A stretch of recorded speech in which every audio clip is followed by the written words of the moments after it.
just a little bit of time talking about elder law ethics. Now, we're not going to be able to cover all of the amazing and interesting intricacies that are involved in elder law ethics, but we want to give you just kind of a baseline of some things you need to think about with regard to ethical issues in dealing with the elderly.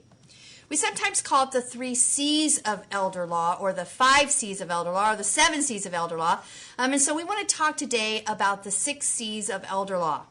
It's important to know, where does an elder law attorney go to get resources on elderly issues?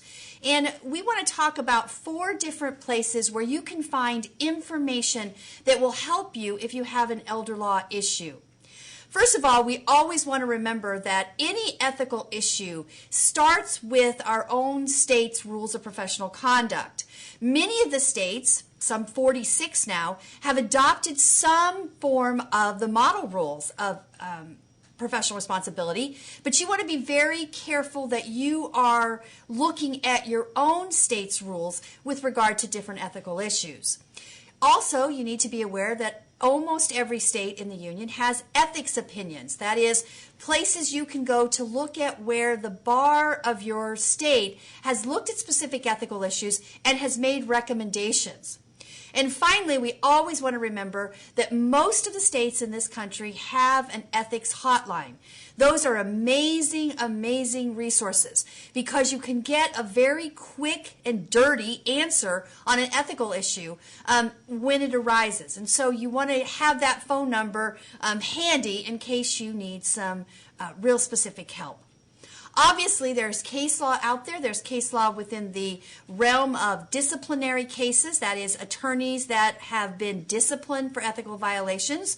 There are the disqualification cases, and then, of course, there are malpractice cases. So you want to consult those cases with regard to ethical issues specific to your elder law area. The model rules of professional conduct are helpful, sometimes as a beginning point, but again, those are model rules, and there's not going to be, they have no precedential value, and so you want to consult your state bar rules instead of the model rules. I would highly encourage those of you that haven't really dug into the NALA aspirational standards for the practice of elder law, that you look at those. Now, those are going to be updated soon, and so we continue to look at how those aspirational standards can guide the elder law attorney and the attorney dealing in special needs trusts or disability law in a way that helps them to be more professional. So I recommend those to you also. And finally, it's important to understand that the ABA has a Commission on Law and Aging. And if you haven't been up on their webpage, you can see the site for that on the PowerPoint in front of you. You want to go on there and just kind of look and see the resources that the ABA provides through the Commission on Law and Aging. There's a lot of resources out there on elder law ethics, and so if you have an issue, you want to be able to go to one of those resources relatively quickly. Now let's talk about the 6 C's of elder law. Now, we're going to talk about the first 4 in this video, and in the second video we'll take up the second, number 5 and number 6. First, we want to talk about the client. Who is the client, and how important that is in the elder law area, that we identify who that client is, and we identify what role all the rest of the people involved in the representation are going to play. We want to talk about confidences, confidential information and secrets. We want to talk about who is in control of the litigation, and we want to talk about conflicts. We'll take up in the next video the issues of capacity and the issues of complex representation, or representation of a fiduciary. So let's get started with clients. Who is the client? It is of paramount importance that from the very beginning of the representation, you have it clear in your mind who you are representing. There are several reasons why that's real important. First of all, you need to know who is it that you owe a duty to, and therefore who can sue you for malpractice if you violate that duty. You want to be aware of whose interests you are looking towards furthering. Obviously, the issue of confidentiality and client-attorney privilege goes hand in hand with who is the client. Whose confidences do I need to keep? Who is going to have privileged communications with me? And if I haven't identified who that is, I can run afoul of the ethics rules with regard to keeping confidences because I'm giving information to people that aren't my client. Communications. Who do I need to be giving information to? And who do I need to be not giving information to? Who deserves to have that information so they can make an informed decision? And who doesn't have a right to that information because they're not my client? Conflicts of interest obviously arise when we are able to identify who is our client and who is not our client. We need to decide whether there's a conflict among clients or among clients and former clients. Duty of loyalty. Who do we have a duty of loyalty to? Who is it that needs to be telling us what they want done, and we need to make that happen? And finally, we need to be aware of the restrictions that are placed on us by the ethics rules about how we deal with non-clients. And so it's absolutely imperative that you know who's my client and who's not my client in order to understand how I deal with each one of those entities. It's a kind of unusual issue if you think to yourself, and unique to the elder law and special needs area.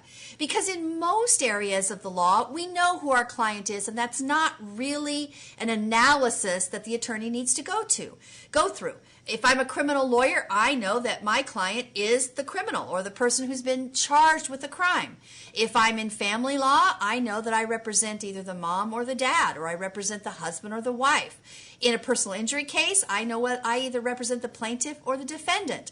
And there's not a lot of tangential individuals that are kind of on the outskirts of the representation that are involved in the representation. Not so much with elder law. With elder law, we routinely have a group of people who are not clients but that are involved in the representation. And that's why it is so important that we identify the client from the very beginning. So the question becomes, how do I identify the client? How do I know who I owe a duty to, who I represent? Well, it's interesting because the rules that regulate the bar conduct, the rules of professional conduct that are in place in all 50 states, do not have actual standards on how to identify the client. They come from the perspective that you know who your client is and here's the duty you owe to your client. But none of those rules go before the case and say, okay, but how do I identify who is that client that I owe those duties to? So the rules of professional conduct aren't particularly helpful in how we identify the client.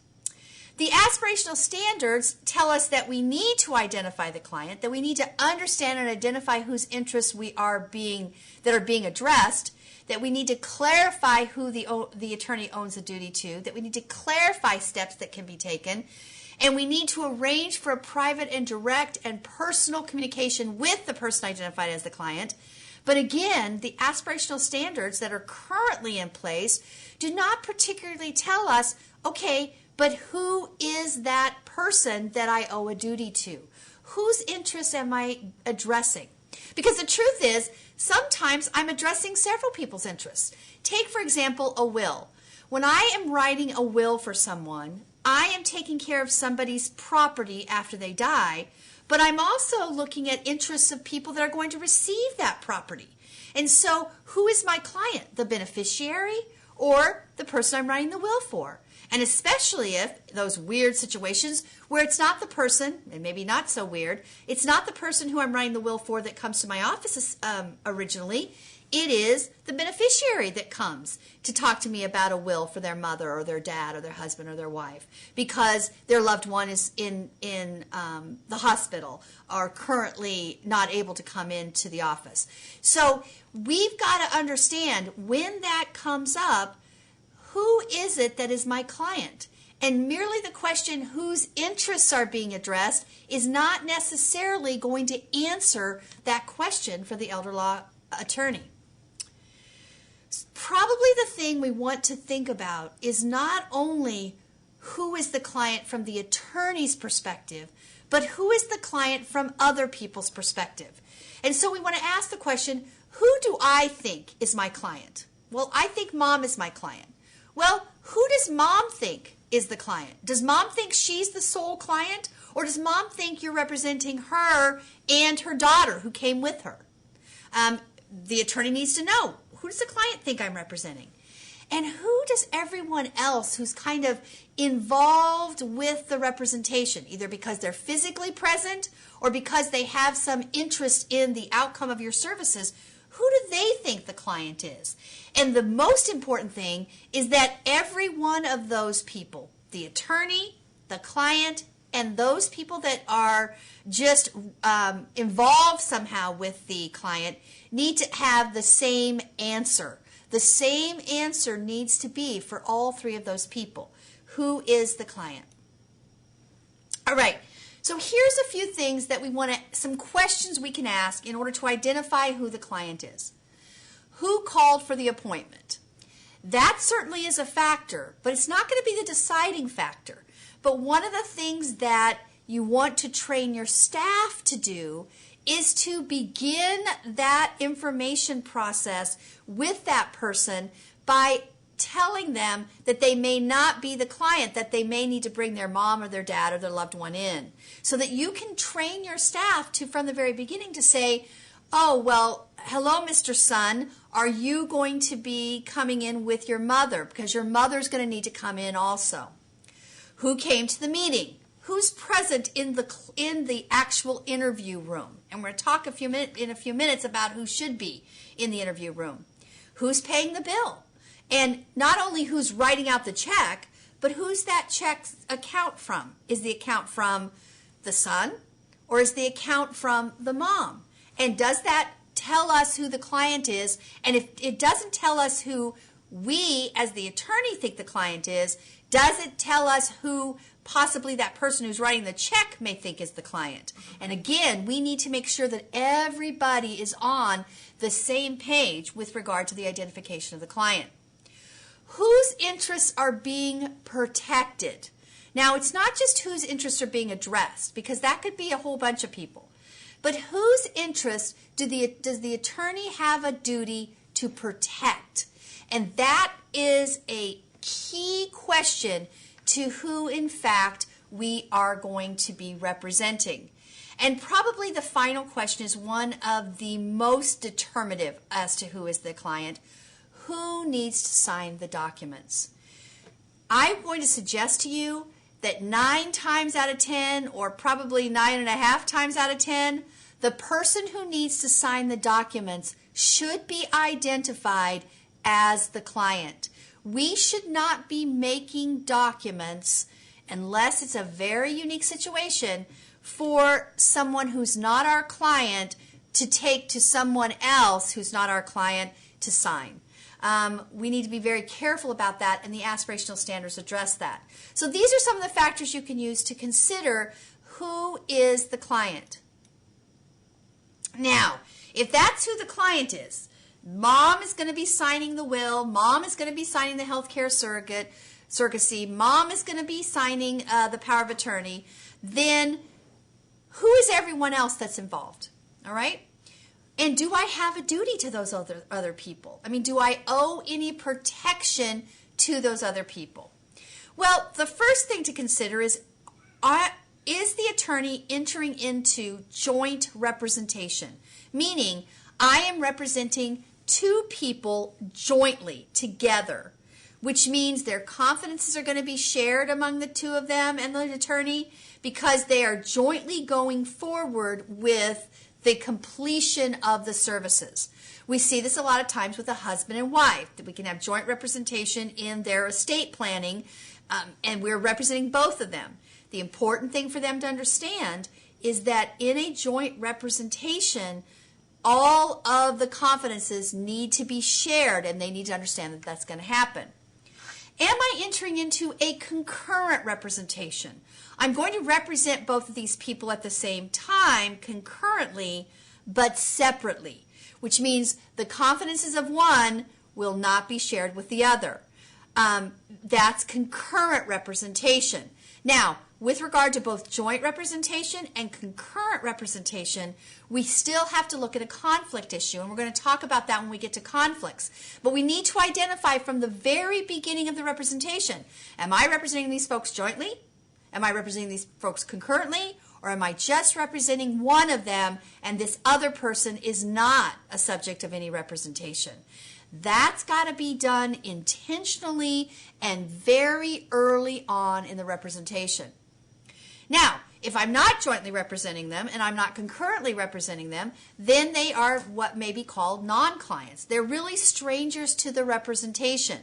And because they are strangers to the relationship, they're not part of an attorney-client relationship, we have to be very careful how we deal with those non-clients in a way that doesn't cause them to cause us as attorneys to violate our duties to our clients.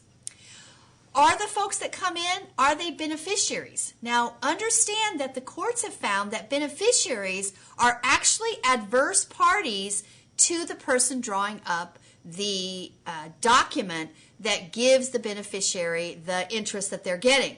So there can't be concurrent or joint representation with regard to beneficiaries and estate planning clients at the same time because they're seen to be adverse. So we need to be careful if we have beneficiaries who are present in the conversation because they in fact can cause there to be a waiver of the attorney-client privilege because they're seen to be adverse.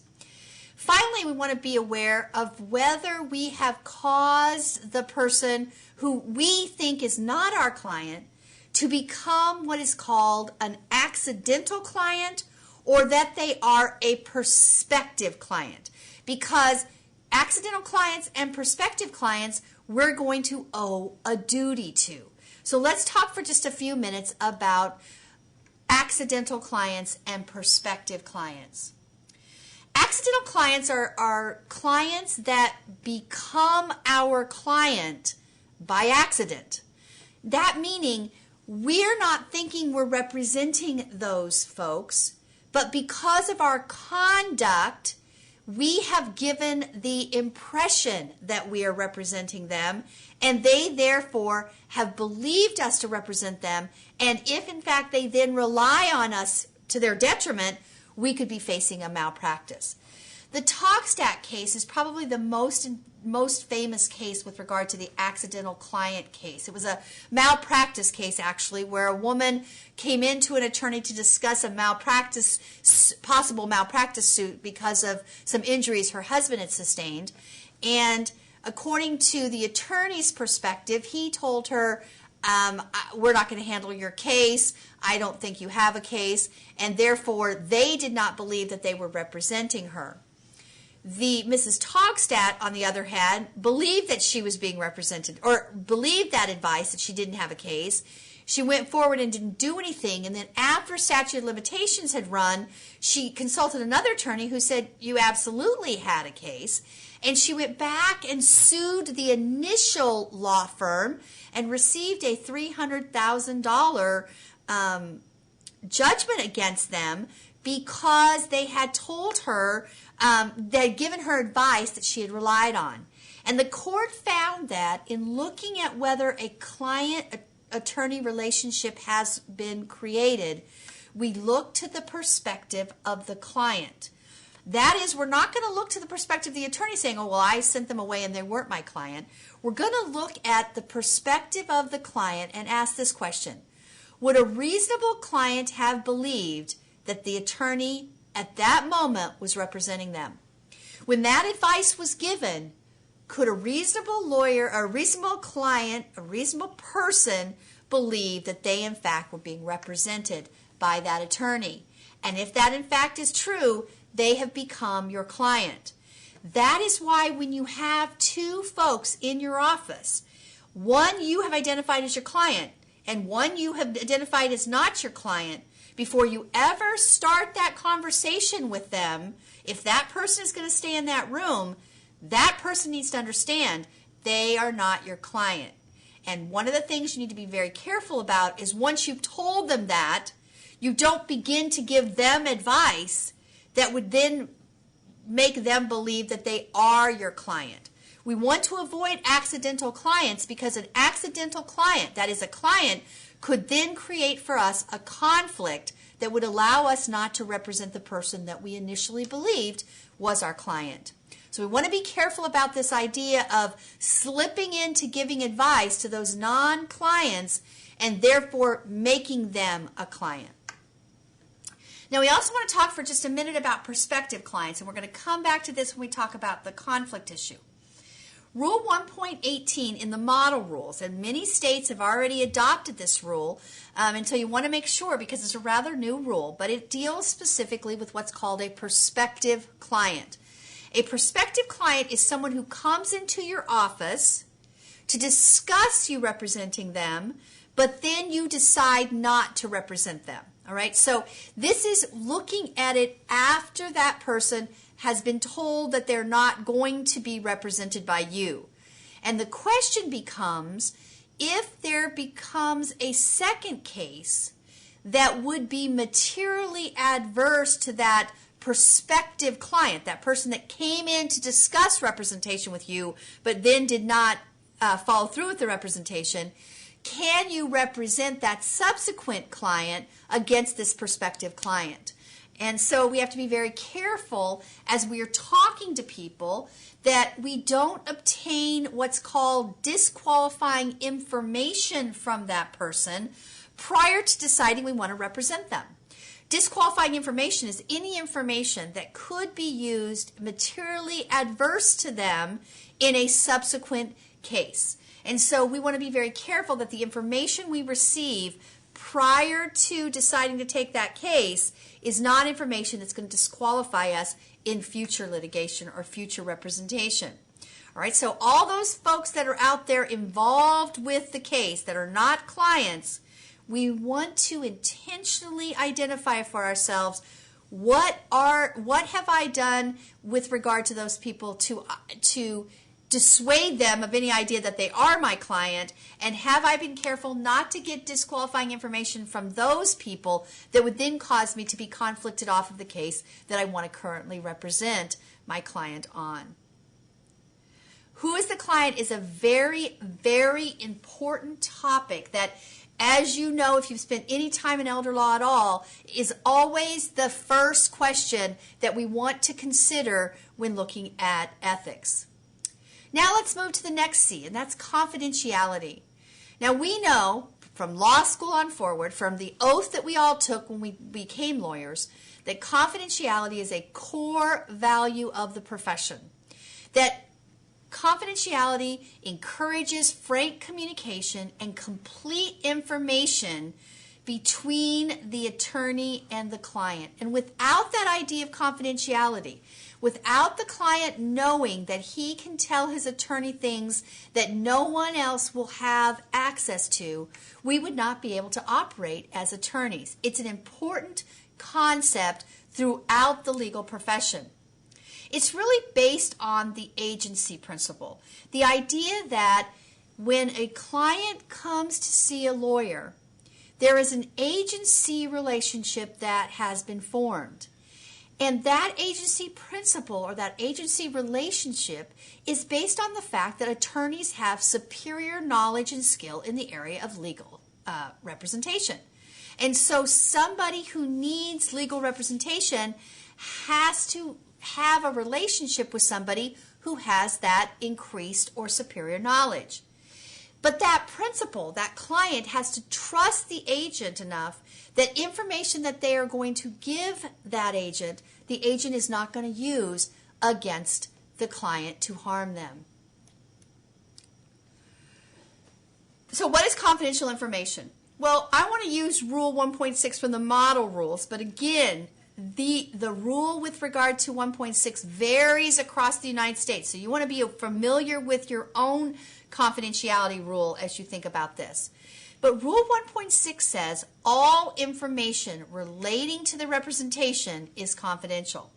Whether that information was gained before, during, or after the representation, if the information relates to the representation, it's confidential.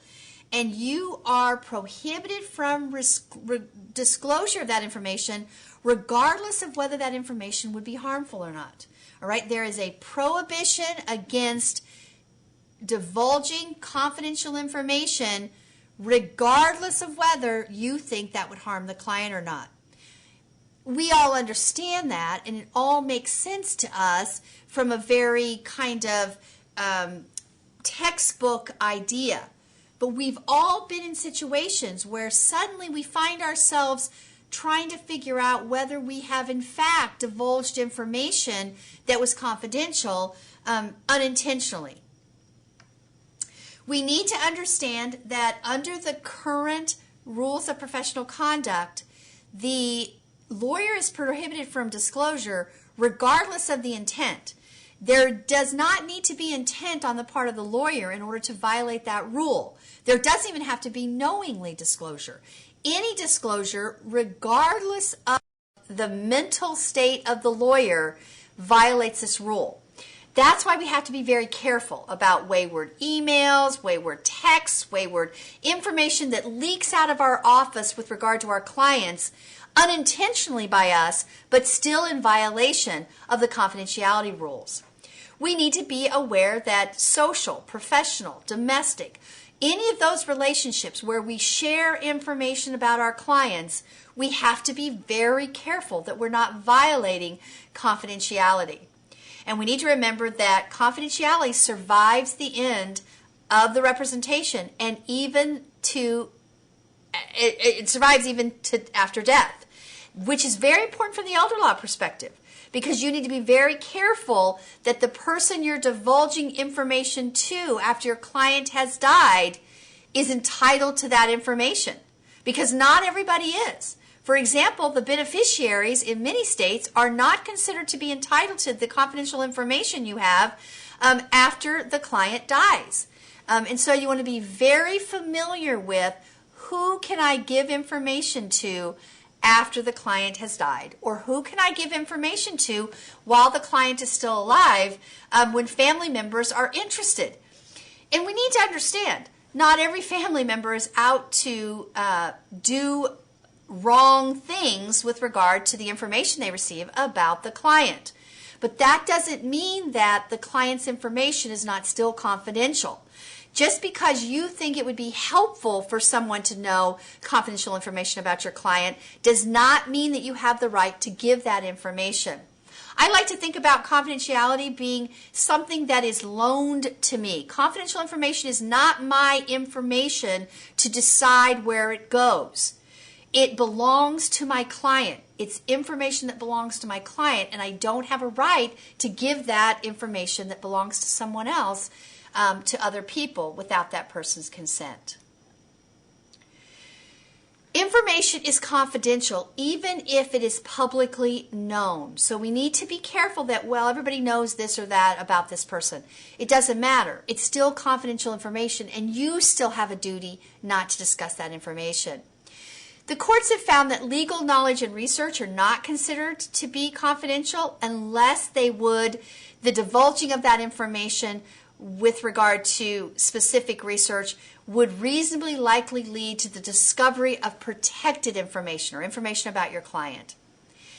Comment 4 to the Model Rule 1.6 says that you can do hypotheticals, but again, those hypotheticals that you use in teaching, in presentations, in discussing a case with someone else, cannot give so many facts that they are reasonably likely to identify the client. So you want to be very careful that confidential information, even the identity of your client, is confidential.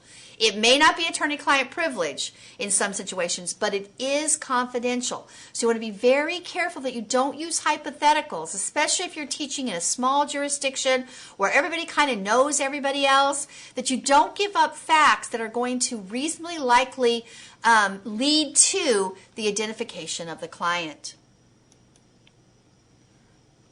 Our NAILA aspirational standards specifically say that we have to be very careful to explain the obligations of confidentiality as early as possible to everybody involved. You know, the daughter or the son need to understand your mom's estate planning is confidential, and I will not divulge that information to you, so that they understand what information they're going to get.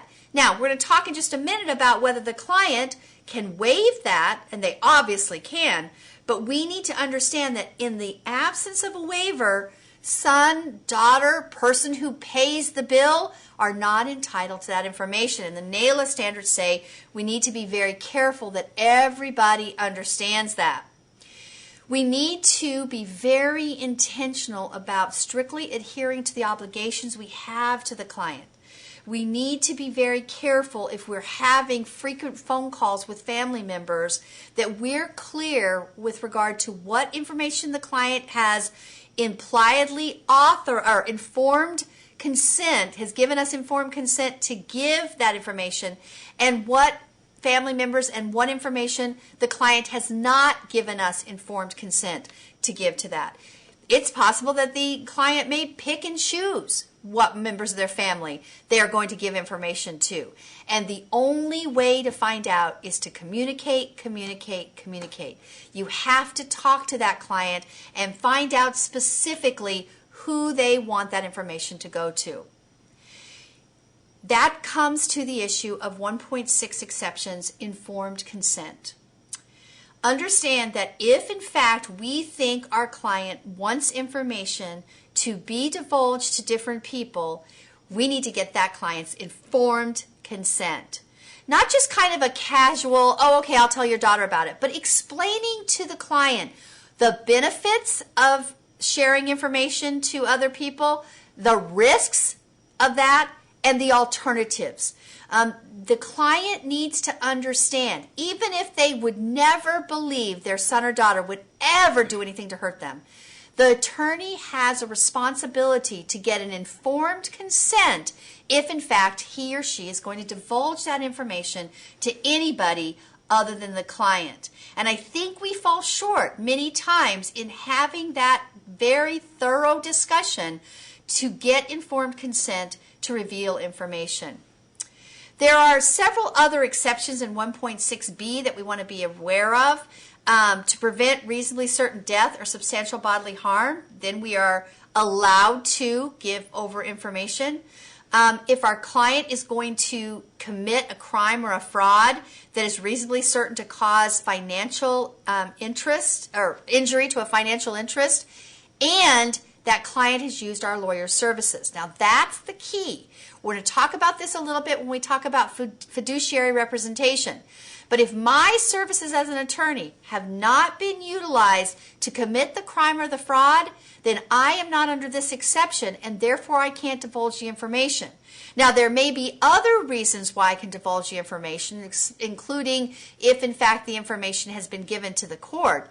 But we need to be very careful that we have to come under an exception in order to divulge confidential information, even when we are representing a fiduciary. To prevent or mitigate substantial injury to finances, again, if there was the use of the legal services on the part of the lawyer, to obtain legal advice, or in those situations where we are being sued or we are facing discipline with regard to a case, then we may respond to allegations or use that information to forward our claim to the extent necessary for that purpose. And finally, if it's necessary to comply with the rules of professional conduct. You want to read over the exceptions in your own state bar to see what those exceptions are, and not to believe that basically, oh, well, my client is about to commit a fraud, I get to divulge that information. Not necessarily, because at least under the model rules, you have to have the additional requirement that, in fact, the lawyer's services have been used for that crime or fraud. Let's now talk about conflicts. All right, we've talked about who's the client, we've talked about that confidentiality issue, and I encourage you to go back and reread your rules with the idea of elder law representation in your head. Let's talk for just a second about conflict issues. Conflict issues are best analyzed under the Model Rule 1.7 Comment 2. And a lot of states have this Comment 2, and I encourage you to read it because it is a very helpful step-by-step analysis of conflicts. The first question under comment 2 is, who is the client and what is the nature of the relationship? Is this person my client? And the other person that I'm concerned about is a non-client. Am I concerned about a former client who might in fact be injured by me going forward with this case? Is the person that could be injured by this a prospective client? And so the first part of the conflict rule is to go back again and identify who are the people that I am going to be representing and who are the people I'm going to be representing the client against. And what are my relationships to those people with regard to whether they were clients or not? Were they former clients? Were they prospective clients? Did the son come in and talk to me and I took his mom as the client, and now the son wants to do something against his mom? You know, what relationship did I have with the son? What relationship did I end up having with the mom? So the first question is to again identify those natures of those relationships. Number 2, is there a conflict? And the different rules define conflicts differently.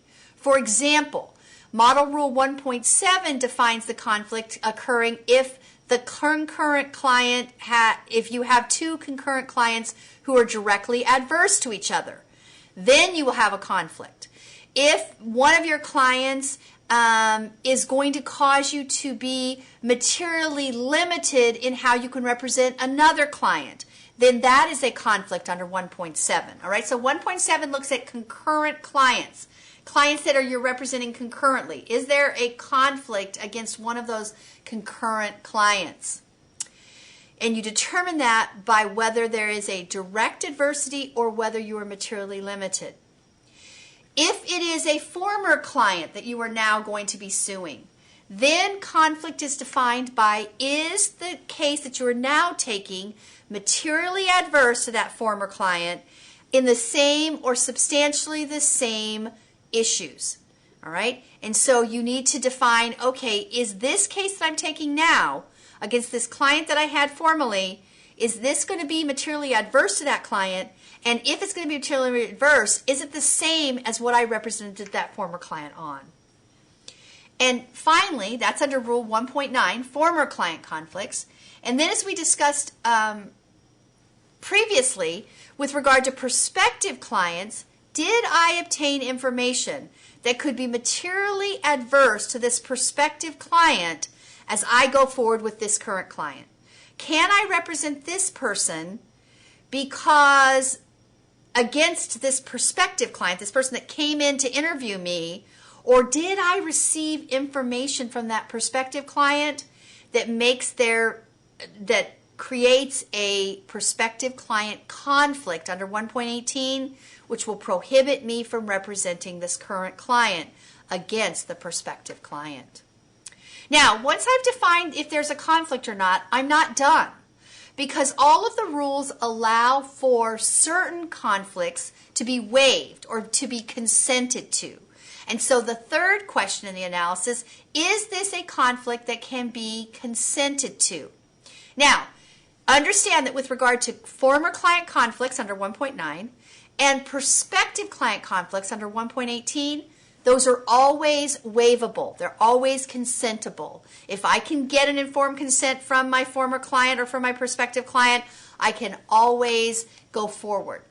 But with regard to concurrent clients, where one concurrent client is either directly adverse to another concurrent client, or the concurrent client has a conflict because they're materially limited in what I can do for them because of this other client, then the attorney needs to ask themselves this question: do I reasonably believe that I can represent that current client effectively even though there is a conflict? And it's a reasonable standard. So would a reasonable lawyer believe that they could represent this concurrent client and this concurrent client at the same time and give them both effective representation? And if not,